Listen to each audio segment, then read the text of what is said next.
देखिए petrol pump पर लंबी लंबी कतारें और लंबी कतारों के बीच सिद्धार्थनगर से आई ये तस्वीर देखिए। अभी और बहुत सारी तस्वीरें मैं आपको दिखाऊंगा। पेट्रोल पंप पर तेल के लिए युद्ध हो रहा है सिद्धार्थनगर में, देख रहे हैं आप, युद्ध हो रहा है, आपस में भिड़ रहे हैं।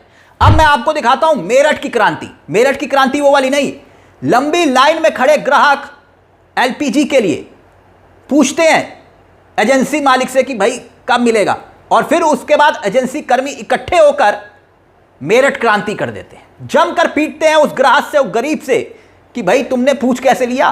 देखिए जरा अब मेरठ की क्रांति, यह स्थिति है। अब मैं आपको दिखाता हूं राजस्थान की दोस्तों तस्वीरें। राजस्थान में क्या आलम है देखिए। तेल की किल्लत के बीच लोग दूध भरने वाली जो टंकी होती है ना, उसमें डीजल और पेट्रोल भर रहे हैं। देखिए जरा किस तरह से, यह राजस्थान की तस्वीरें। पेट्रोल को लेकर इस वक्त अफरा तफरी मची है, लेकिन क्यों, सवाल ही खड़ा हो रहा है। देश में जब पेट्रोल की किल्लत नहीं, डीजल की किल्लत नहीं, तो फिर ये लंबी लंबी कतारें, और लंबी कतारों के बीच ये हिंसा की तस्वीरें, एक दूसरे को पीटा जा रहा है। क्यों? लोग गाड़ियों में पेट्रोल डीजल डलवा रहे हैं, टैंकी फुल करवा रहे हैं, बर्तन, कुकर, कैन, ड्रम जो हाथ में आ रहा है कह रहे हैं कि भैया इसमें डाल दो, और जबकि इस पर रोक है, सख्त नियम है, जेल जा सकते हैं। पेट्रोल पंप बकायदा नोटिस चिपका रहे हैं कि भैया बोतल, कैन में, बर्तन में किसी भी जगह पर आपको पेट्रोल नहीं मिलेगा, टैंकी फुल करवा लो। लोग घंटों लाइन में खड़े हैं, पेट्रोल पंप बंद हो रहे हैं, लेकिन नो स्टॉक का बोर्ड तक लगने के बावजूद सवाल खड़ा हो रहा है, जब सरकार यह कह रही है कि पेट्रोल की दिक्कत नहीं है, तो फिर यह क्यों हो रहा है? पैनिक, ये डर सरकार दूर क्यों नहीं कर पा रही, और वो भी गुजरात जैसे शहर में, गुजरात जैसे राज्य में, जहां डबल इंजन की सरकार है, जहां मोदी जी का राज है। बड़े बड़े डिब्बे, can, tractor, trolley, drum, petrol भरवाया जा रहा है। एक एक बार में 45-45 हजार रुपए तक का पेट्रोल डीजल खरीद रहे हैं लोग, एक एक बार में। सरकार कह रही है कोई किल्लत नहीं है। सुल्तानपुर, अयोध्या, अंबेडकर नगर, जिस जगह से देखिए वहां कमोवेश यही तस्वीरें आ रही हैं। और हम भी ये कह रहे हैं कि पेट्रोल डीजल की कमी नहीं है, लेकिन फिर लोग लाइन में क्यों खड़े हैं, कैन लेकर क्यों पहुंच रहे हैं? मध्य प्रदेश के देवास जिले का हाल देखिए। देवास जिले की यह तस्वीरें आपके सामने, मध्य प्रदेश। हालात किस कदर बिगड़ रहे हैं, अफवाहें फैल रही हैं, और पेट्रोल पंप पर लंबी लंबी कतारें, कहीं धक्का मुक्की, कहीं मारपीट, लात घूसे तक चल रहे हैं। देवास शहर में भारी भीड़ देखने को मिली। अब मैं आपको दिखाता हूं, जो कलेक्टर है वहां की, ऋतुराज सिंह, वो लोगों को समझा रही हैं कि भाई कोई दिक्कत, कोई कमी नहीं है, लेकिन जनता है कि मोदी जी की बात तक का विश्वास नहीं कर रही। क्यों? क्योंकि मोदी जी ने पहले भी कहा था कि गैस सिलेंडर की कोई दिक्कत नहीं है, विपक्ष अफवाह फैला रहा है, और बाद में मोदी जी ने कबूल किया कि हां कोरोना काल जैसे हालात हैं। सुनिए जरा क्या कह रहे हैं कलेक्टर। सभी को नमस्कार, मैं ऋतुराज सिंह, कलेक्टर जिला देवास। आप सभी नागरिकों को मैं आश्वस्त करना चाहूंगा कि जिले में तेल की किसी भी प्रकार की कोई समस्या नहीं है। अभी कुछ देर पहले ही मेरी आईओसीएल और बीपीसीएल, एचपीसीएल के सभी सप्लायर्स के जो है नोडल अधिकारी, उन सबसे भी चर्चा हुई है। उनके द्वारा बताया गया है कि जिले में किसी प्रकार की भी तेल की कोई समस्या नहीं है। तो कृपया करके आप लोग पैनिक ना हो। पैनिक होने से अनावश्यक होर्डिंग की समस्या होती है, जो अनावश्यक एक और दूसरी समस्या पैदा करती है। तो कृपया करके आप सभी से अनुरोध है, जिले में पर्याप्त रूप से तेल उपलब्ध है। 2 दिन से जो आप लोग देख रहे हैं कि कहीं पे भी कोई तेल की समस्या नहीं आई है। तेल लगातार उपलब्ध है और आगे भी उपलब्ध होता रहेगा। एलपीजी के सिलेंडर के समय में भी इस प्रकार की जो समस्याएं आई थी, तो वो हम लोगों ने सॉर्ट आउट किया था, और आप देख सकते हैं कि एलपीजी गैस भी आप लोगों को निर्बाध रूप से सप्लाई हो रहा है। इसलिए कृपया करके आप सभी आश्वस्त हों, किसी भी तरह के पेट्रोल और डीजल की कोई कमी नहीं है। लगातार आप लोगों को तेल और पेट्रोल डीजल मिलता रहेगा। मेरा आप सभी से अनुरोध है कि ज्यादा तेल नहीं खरीदे। ज्यादा तेल खरीदने से अन्य जो लोग हैं जिनको सप्लाई मिलनी चाहिए उनको नहीं मिल पाएगा, तो इससे दूसरी एक समस्या खड़ी हो जाएगी। तो कृपया करके आप सभी आश्वस्त रहें। कहीं किसी प्रकार की कोई समस्या आएगी तो जिला प्रशासन आपसे स्वयं चर्चा करेगा और आपको पूर्व में ही जानकारी दे देंगे। परंतु आज की स्थिति में और आगामी जो हम लोग देख पा रहे हैं, आगामी 15-20 दिनों में किसी प्रकार की तेल की कोई समस्या नहीं है। तो कृपया मेरा आप सभी से अनुरोध है, पैनिक ना करें, घबराएं नहीं।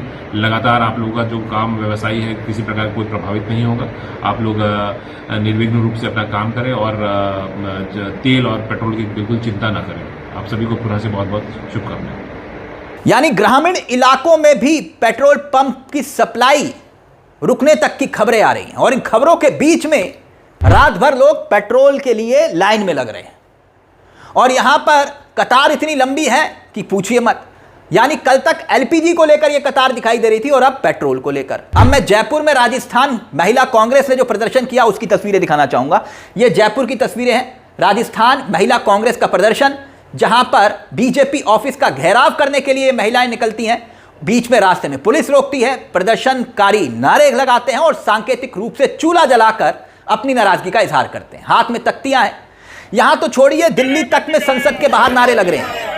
नारे क्या लग रहे हैं? मोदी भी, नरेंद्र भी गायब, सिलेंडर भी गायब। ये नारे पहले भी लगते थे और अब फिर लग रहे हैं। यानी एक तरफ सिलेंडर की किल्लत और दूसरी तरफ अब ये हालात, और कालाबाजारी अलग हो रही है और सरकार उसे रोकने में क्यों नाकाम हो रही है, ये एक बड़ा सवाल है। जहां पर डबल इंजन की सरकारें हैं ना, ट्रिपल इंजन, 4 इंजन, 6 इंजन, वहां सब फेल दिखाई दे रहे, डीरेल दिखाई दे रहे हैं। अब इंडियन ऑयल कॉर्पोरेशन लिमिटेड ने एक्स पर एक मैसेज दिया है, देखिए आपकी स्क्रीन पर। कहा गया है कि भाई पेट्रोल और डीजल की कोई कमी नहीं है। यह जुड़ी हुई अफवाहें गलत हैं। जो भी कह रहा है कि कमी है, यह गलत है। ईंधन की उपलब्धता सामान्य है, घबराकर खरीदारी ना करें। और जैसे कि मैंने आपको पहले भी बताया, पेट्रोल पंप संचालकों ने साफ तौर पर कह दिया कि खुले बर्तनों या फिर असुरक्षित कंटेनरों में पेट्रोल नहीं मिलेगा। यानी सीधे तौर पर कहा जा रहा है कि दिक्कत नहीं है, तो फिर लोग भीड़ क्यों लगा रहे हैं। पेट्रोलियम मंत्रालय तक की जो संयुक्त सचिव है सुजाता शर्मा, अब मैं उनका बयान आपको दिखाना चाहूंगा, क्योंकि वो भी कह रहे हैं कि ये कतारें सिर्फ पैनिक क्रिएट हो रहा है उस वजह से हो रही है। सुनिए जरा। ये देश हित में है कि हम पीएनजी एलपीजी से पीएनजी पर शिफ्ट हों। हमारे पास सप्लाईज हैं, हमारा डोमेस्टिक प्रोडक्शन है। दूसरी बात, जहां जहां पर नेटवर्क आ गया है, मैंने इससे पहले भी प्रेस कॉन्फ्रेंस में आपको बताया है कि लगभग 60 लाख ऐसे कंज्यूमर्स हैं जो जहां पर नेटवर्क है और वो बहुत जल्दी कनेक्शन उनको मिल सकता है, लेकिन उन्होंने they have decided not to take it till now. Some of them are shifting. So I just shared a data कि लगभग 2,20,000 लोग ऐसे हैं जिन्होंने ऑलरेडी एलपीजी से पीएनजी पर शिफ्ट किया है। उनको गैस सप्लाई स्टार्ट हो चुका है। So here also through this Gazette notification, government has tried to reinforce it, and here the entity, जो entity है वो जितने भी लोगों को जहाँ पर नेटवर्क अवेलेबल है उनको रिटर्न में इंफॉर्मेशन देगी। रजिस्टर्ड पोस्ट एक लेटर के द्वारा उनको इंफॉर्मेशन दी जाएगी और इंफॉर्मेशन देने के 3 महीने के अंदर कंज्यूमर को एलपीजी से पीएनजी पर शिफ्ट होना होगा। These are all hypothetical questions. Let the things happen. See, if there may be 1 or 2 cases very specific. Yesterday also somebody asked about कोई घर का. So they are very specific, complicated issues कि घर का मालिक नहीं है और रेंट पे कोई रह रहा है. So there are certain rules that have to be followed. But if there are any specific issues, please tell us, we will resolve that also. जनता मोदी जी की बात का विश्वास नहीं कर पा रही है. मोदी जी कह रहे हैं कि कमी नहीं है, स्टेट ऑफ हॉर्मोन्स में तनाव है लेकिन कमी नहीं है, और जनता कह रही है कि भाई भारत में अपनी ज़रूरतें क्योंकि हम स्टेट ऑफ हॉर्मोन्स के जरिए ही पूरी करते हैं ऊर्जा की, और ऐसी स्थिति में सप्लाई अगर रुकेगी तो फिर दिक्कत हो सकती है. इसलिए जनता जो है वो कतार में खड़ी है. मोदी जी कह रहे हैं लेकिन मोदी जी की बात का विश्वास नहीं हो रहा. क्यों नहीं हो रहा? क्योंकि मैंने आपको बताया, मोदी जी ने पहले भी कहा था कि एलपीजी को लेकर अफवाहें फैलाई जा रही हैं और अब खुद मोदी जी कह रहे हैं कि हाँ दिक्कत है. अब खुले बर्तन, ड्रम या फिर कुकर जैसे असुरक्षित कंटेनरों में आप पेट्रोल अगर लेते हैं ना तो ये नियम के खिलाफ है. मैं आपको इसलिए बता रहा हूं क्योंकि हम अफवाह का हिस्सा नहीं बनना चाहते. हम आपसे कह रहे हैं कि दिक्कत नहीं है, अगर सरकार कह रही है तो इस बात को मानिए.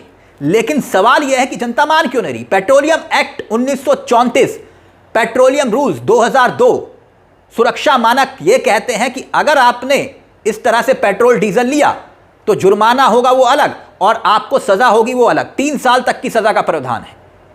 संकट की कमी, अफवाहें और अफवाहों के बीच में ये लंबी लंबी कतारें और लोग एक दूसरे को पीट रहे हैं. और सवाल यह कि आखिरकार मोदी जी या मोदी सरकार भरोसा क्यों नहीं दिला पा रही. जानते हैं क्यों? क्योंकि मोदी जी इस वक्त चुनावों में व्यस्त हैं. कभी वो पश्चिम बंगाल, कभी तमिलनाडु, जहां जहां चुनाव है वहां वहां मोदी जी आपको दिखाई देंगे. और इतना ही नहीं, एक खबर हैरान कर रही है. नोएडा में मोदी जी एक रैली करने जा रहे हैं. वो है जेवर एयरपोर्ट है ना, उसका उद्घाटन करेंगे। और उसमें परिवहन विभाग ने 4000 बसें, कितनी 4000 बसें मोदी जी की रैली को हिट बनाने के लिए लगा दी। यानी जनता यहां पेट्रोल डीजल के लिए लाइन में खड़ी है और मोदी जी की रैली को हिट बनाने के लिए 4000 बसें आधिकारिक तौर पर लगा दी। और जो रैली में लोग आएंगे, नेता आएंगे, वो काफिले के साथ आएंगे, यही पेट्रोल डीजल लेकर आएंगे। मोदी है तो मुमकिन है। खैर, इस पूरे मुद्दे को लेकर आपकी क्या राय है? अपनी राय हमें कमेंट बॉक्स में जरूर बताइएगा। मुझे तिलक चावला को दीजिए इजाजत, एक छोटी सी दरख्वास्त, चैनल को सब्सक्राइब जरूर कर लीजिएगा। मंच आप ही का है, जहां हम सिर्फ खबर नहीं दिखाते बल्कि खबर के पीछे की खबर भी बताते हैं। नमस्कार, जय हिंद, जय भारत।